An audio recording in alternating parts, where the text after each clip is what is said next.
video could very well contain my craziest lore theory to date, and considering I'm the same person who made the Dr. Ratio could become an Aeon theory video, well, to say I've outdone myself this time is really no small feat. Today I present to you my theory that Fuli isn't real. Yes, you heard that right. The Aeon of Remembrance that literally just gazed at the Trailblazer and apparently cares a lot about Amphorius is all an elaborate hoax. I really wish I could tell you guys that I am a half normal person that came up with this theory after seeing the power of trickery during 3.3 and Amphorius, but unfortunately I first thought this up in March last year. Ever since then, I've kind of treated it a bit like a joke that I keep coming back to anytime I notice something a bit fishy, because haha, funny joke, no way Fuli is actually fake. Right? I will admit that Cypher's backstory did make me feel a lot less delusional. That's why I decided to actually compile all of the suspicious things I've noticed into a list just before writing this script. If I could write down one thing, that's an idea. Two things, and then there's a bit of a coincidence. 3 or 4 things, and I start to get a theory going. But guys, no word of a lie, I ended up with 22 dot points of evidence. There is a point where crack theories start to look a bit more like foreshadowing, and I crossed that line like 15 dot points ago. And the absolute worst part is that I also wrote down all of the counter arguments, and I got 2. Ready? Counter argument number 1. Surely someone would have noticed if Fuli wasn't real, because they have a whole path of path striders and emanators. Counter argument number 2. This isn't the Dawn device and the power of a Titan. This is a whole Aeon. If you were going to fake the existence of a whole path, you would need an actual dedicated Aeon of lies. Oh wait. Mythos, the Aeon of the Enigmata. You've definitely heard of them before. This is the path that history fictionologist Creation Gallagher was on, and the path responsible for the pure fiction game mode. That's why that bird has all those fake stories if you stop to listen. The entire point of this path is to obfuscate facts and influence the world by faking history, altering the trajectory of the future towards something more desirable. The actions that people take are determined by the truths that they believe in. Mythos is officially recognized as an Aeon that was born from Fuli and wants to disrupt Noose's certain calculations. A veritable menace, if you were to ask Herder. The issue is that if records become untrustworthy when in the suspected presence of a fictionologist, then the presence of Mythos themselves should be more than a big red flag that it can't be trusted. See, the idea that Mythos is born from Fuli comes from a sighting by a nameless of the Enigmata, manifesting in the world's reflection within Fuli's Eden of Blessed Insight. That's it. Really.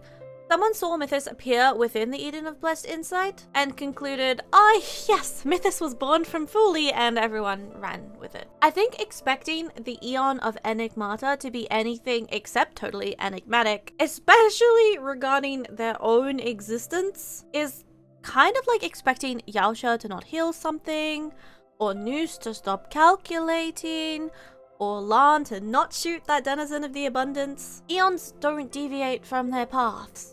So, in my opinion, you simply cannot take the convenient mortal sighting of the Aeon of Myths who creates illusions and destroys mental cognition at any sort of face value.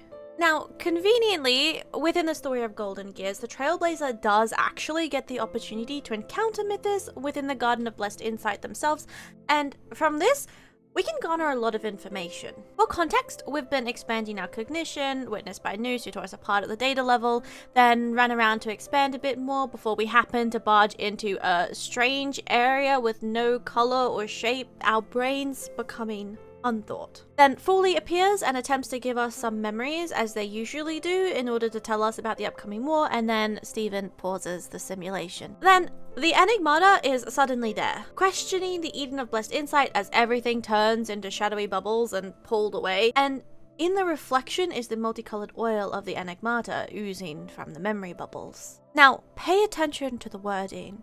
Their body refracts color and radiance that's out of this world. The rays envelop them in a rounded triangle.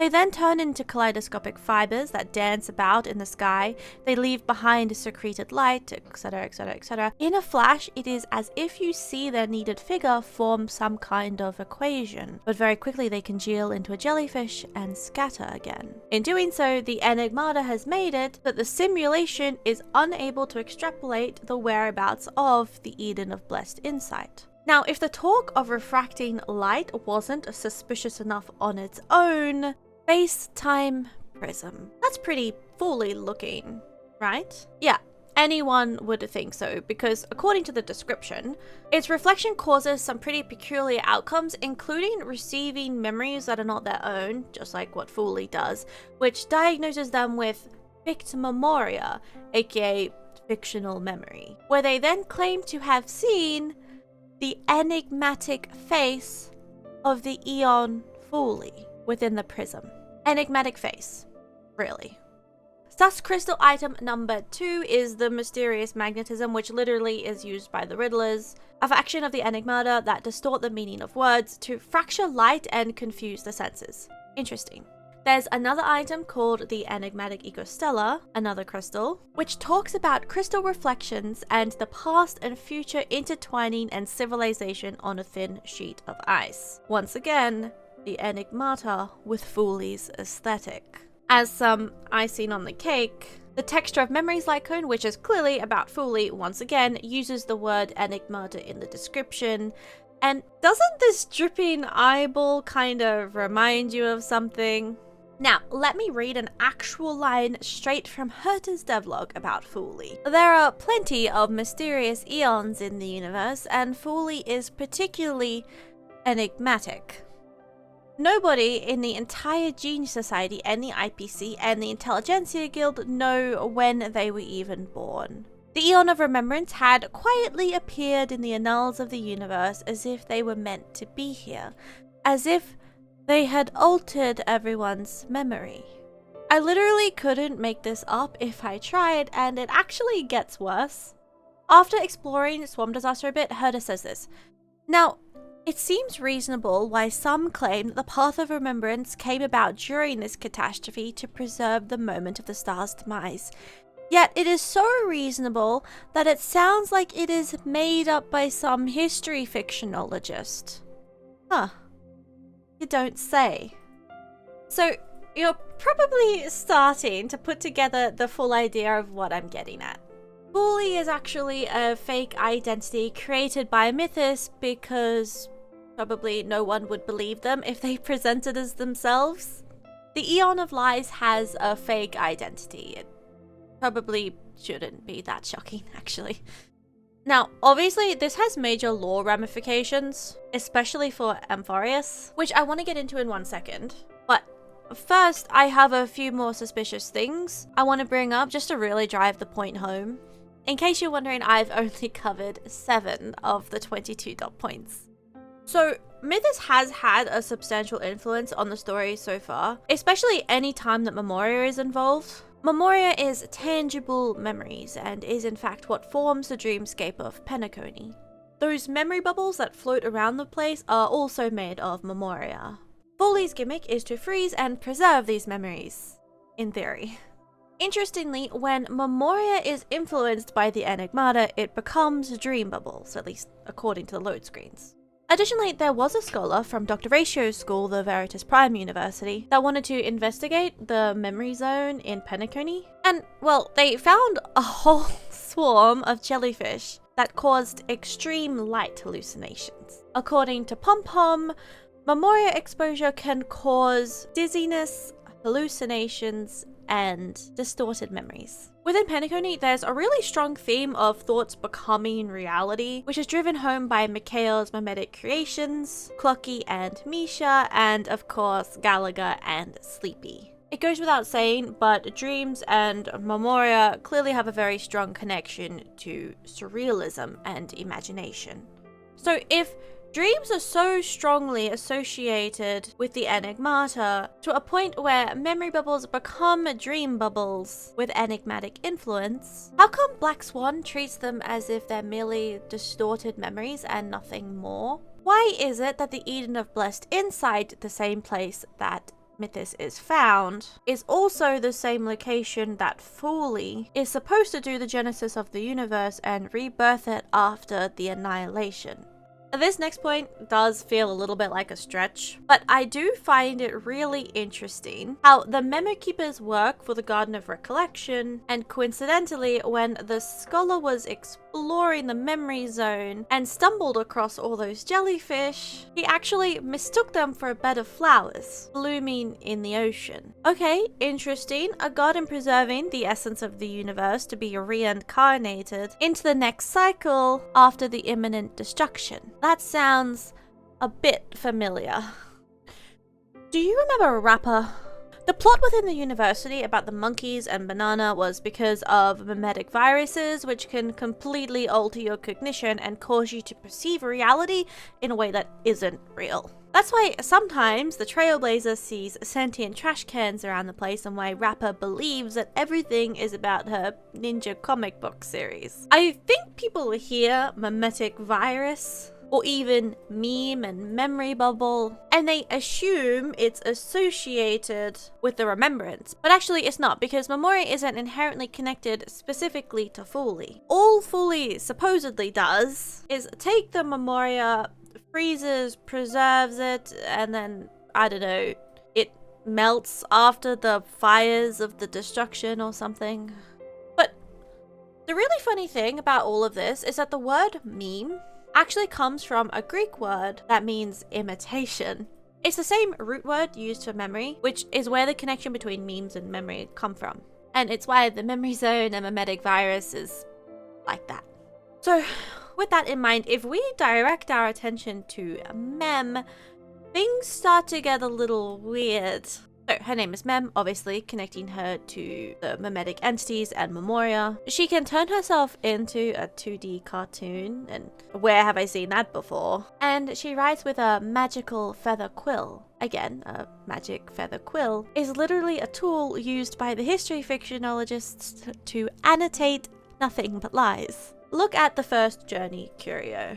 It's all about how children are the closest to the enigmata. They close their storybooks and they raise their swords, proclaiming it to be the knight's sword, and then they go around playing pretend. It's actually the exact same thing that Misha did. Given everything about Cyrene and the way that she was kind of babying the child Phynon in those flashbacks, going so far as to mention playing with the fairies, this whole situation just screams the enigmata.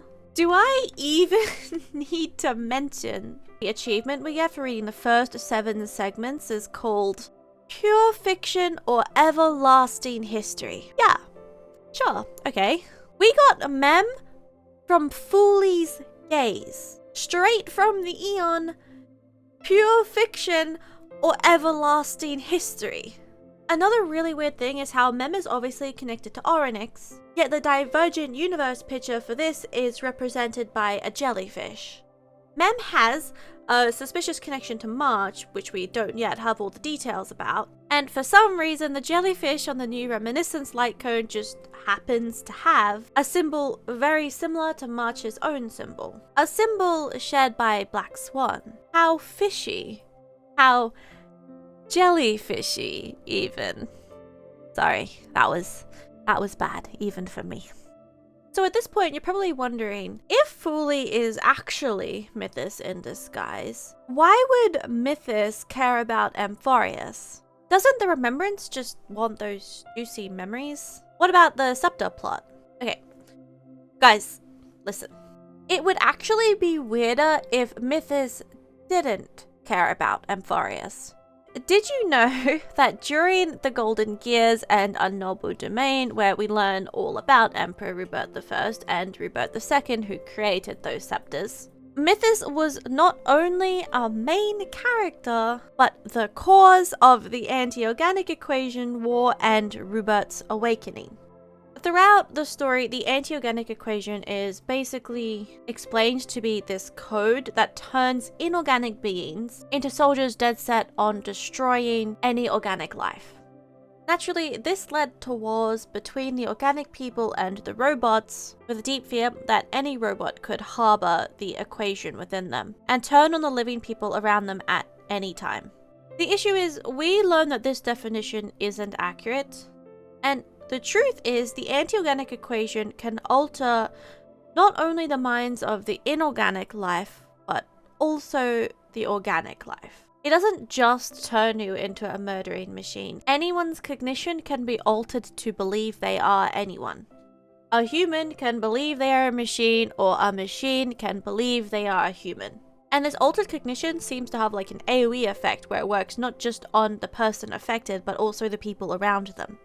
So the funny thing about the anti-organic equation is that in the entry called the Anti-Organic War 2, Mithras was responsible for causing those nameless to unleash the anti-organic equation. Literally just before that story in part 1, Mithras is glimpsed quickly taking the form of an equation before turning back into a jellyfish. Not only that, but Herta describes Mithras' form as being that of a destroyed version of the cognitive center of the human brain. It's so incredibly suspicious. Later on, scholars of the School of Evolutionary Perfection were messing around with altered cognition, making test subjects believe they were all sorts of races and species. And then they triggered the anti-organic equation, resulting in the equation spreading all throughout the scepter system and infecting most of the school. And, well, doesn't the anti-organic equation sound an awful lot like a mimetic virus? And suddenly it makes total sense why we all had to sit through that filler banana arc, with Rapper's altered cognition explained in detail just before Amphorius. So not only did Mithras cause the awakening of Rupert and the initial spreading of the anti-organic equation, but they also seem to have helped Teloraphantia fabricate the story of the Spice Ordeal, which led to Professor Crassistra believing that his ally Korapau had betrayed him, and abandoning their project to make a synthetic anti-organic equation that could empower their own soldiers in the war. This leads to Korapau activating the equation himself, even though Crassistra never found a way to separate it from the equilibrium, which means that activating it causes crazy bad downsides. Coincidentally, Teloraphantia was also an advocate for the memory bubble technology from the Garden of Recollection, a devoted ally of the inorganic people, and a master of psychological manipulation. Certainly not a suspicious combination of traits that indicate in this context that she was most likely a minion of the Enigmata. Other than that, when Fuli appeared at Louis Fleming's retirement speech, they also left behind 3 prophecies related to Nous, the Finality, and the Enigmata. I should mention here that Louis Fleming is actually the co-founder of the IPC, alongside Dongfang Qixing, and it's heavily implied that Dongfang Qixing got Louis Fleming removed from the company. Dongfang Qixing also happens to be Polka Kakumon's boss, and a user of the Finality, a bit like Elio.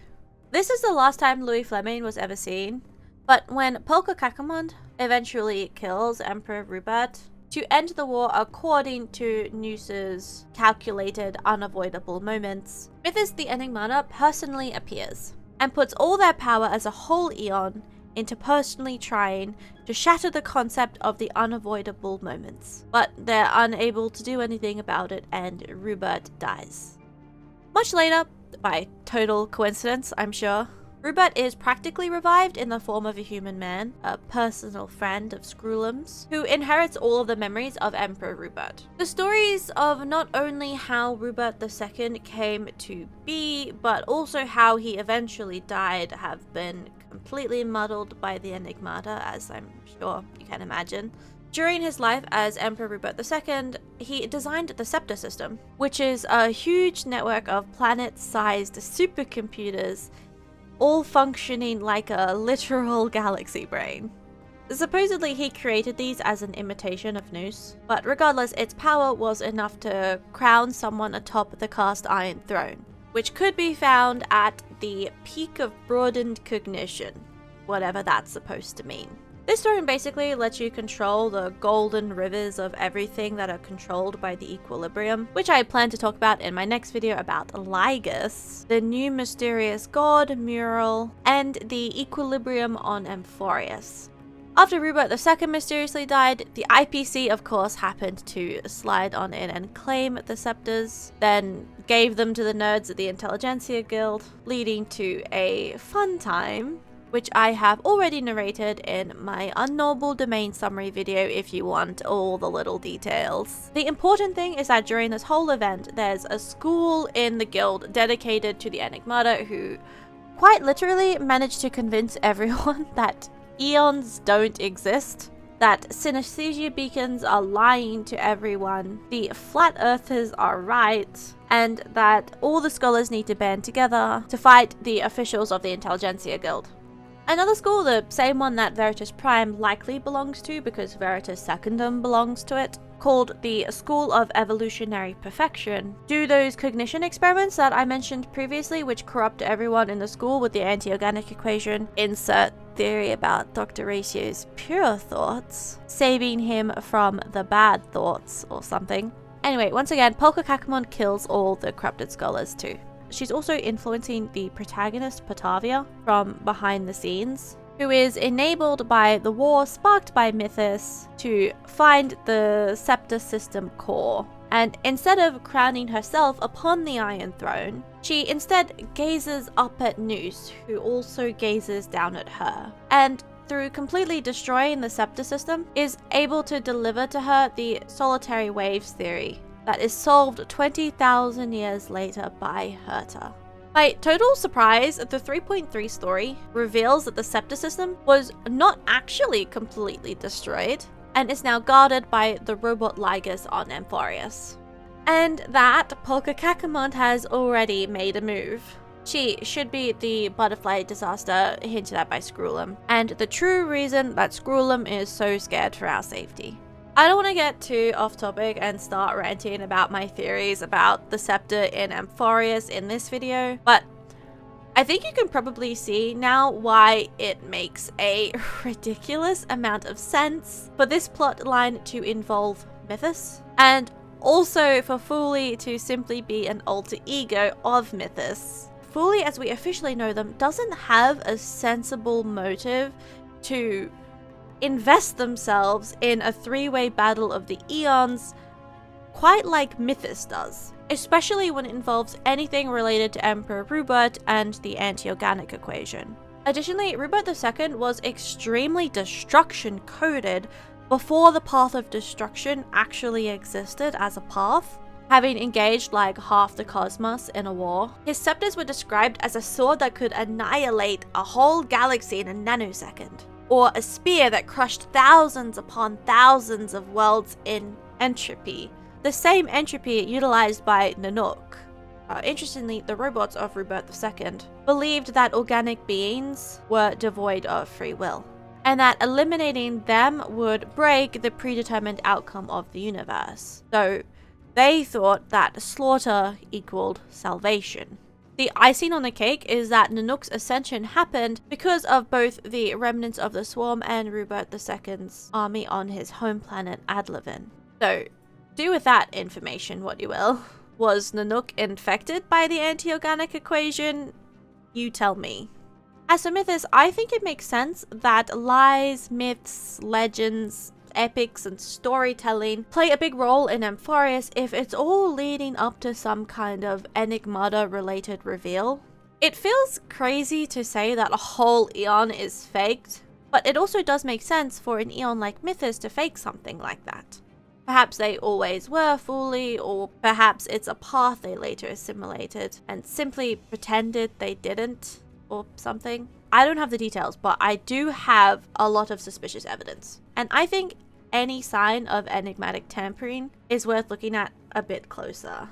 I really don't think that it's a coincidence that Hoyo keeps choosing to describe Fuli specifically using the word enigma. But, well, what do you think? Is this my craziest theory to date? Have I finally lost my mind? Or do you also see my vision? Let me know all about it in the comments, and don't forget to subscribe so you can come back later for my cooking about the new god in Amphorius too. Also, if you really enjoyed and you want to show your extra appreciation for my work, then please consider donating to my Ko-Fi or through YouTube, or even subbing on Twitch if that's more your thing. Oh yeah, and thoughts on face cam? Do we love or do we hate this new Lolodi style? I'd love a green screen setup and a good camera eventually, but boy are those expensive. Anyways, love you all, and I'll catch you in my next video. Bye!